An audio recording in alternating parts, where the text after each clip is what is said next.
एक दिन समस्त गोपों ने भगवान श्री कृष्ण को पकड़ा और बिठा करके पूछने लगे, कृष्ण एक बात बताओ, तुम तो हमारे मित्र हो, हमसे झूठ मत बोलना। कहा महाराज मैं आपसे कभी झूठ नहीं बोलता।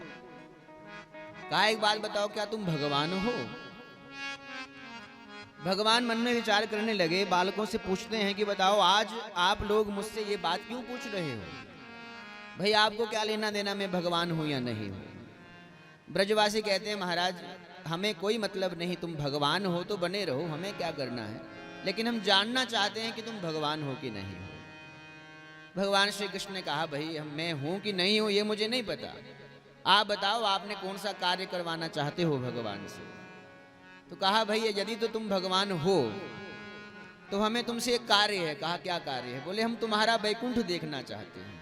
तुम्हारा वैकुंठ कैसा है? बाकी तुम भगवान हो तो बने रहो, हमें कोई मतलब नहीं, लेकिन हम तुम्हारा वैकुंठ देखना चाहते हैं। यदि तुम भगवान हो तो हमें वैकुंठ दिखाओ। भगवान कहने लगे भाई देखो मैं भगवान हूं कि नहीं इस बात को छोड़ो, तुम्हें वैकुंठ देखना है मैं वो तुम्हें दिखा देता हूं। भगवान समस्त बालकों को लेकर के ब्रह्मकुंड के पास गए और कहा कि जिसने वैकुंठ देखना हो वो इस ब्रह्मकुंड में कूद जाए।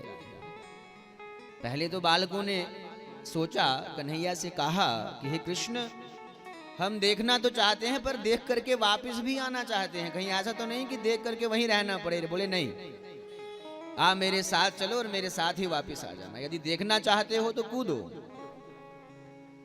सुखदेव जी महाराज कहते हैं भगवान की बात को मान करके समस्त भगवान के जो बाल सखा थे वो ब्रह्म कुंड में उन्होंने छलांग लगाई, और जैसे ही महाराज छलांग लगाई तो जब बाहर निकले तो वैकुंठ में। संत बताते हैं ब्रजवासी जब वैकुंठ में घूमने लगे तो जहां देखे वहां चार चार हाथों वाले पीतांबर धारण किए हुए सभी लोग घूम रहे हैं। बड़ा सुंदर वैकुंठ दिखा। किसी से बातचीत करने के लिए जैसे ही महाराज पूछने लगे कि हमें भगवान कृष्ण कहाँ मिलेंगे, तो सबने कहा महाराज मौनम आस्यताम, चुप रहिए, यहां बोलना मना है।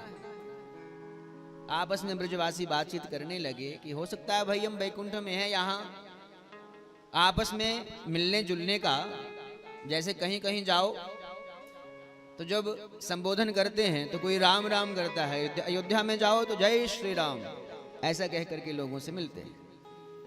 काशी में चले जाओ तो महादेव ऐसा कह करके आपस में मिला जाता है। श्री धाम वृंदावन में जाओ तो राधे राधे कह करके एक दूसरे से मिला जाता है।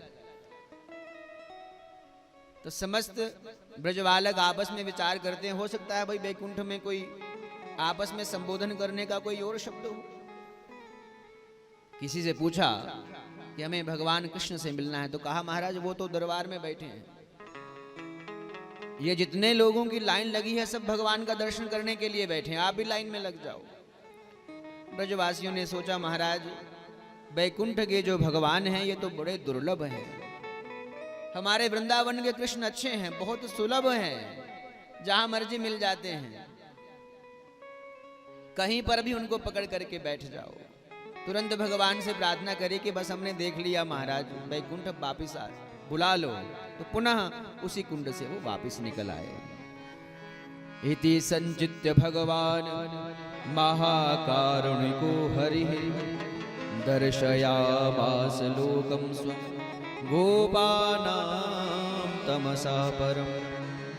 इस प्रकार संत कहते हैं भगवान ने समस्त गोपों को अपना लोक जो था, अपना वैकुंठ लोक था, वो दर्शयामास, उसका दर्शन कराया।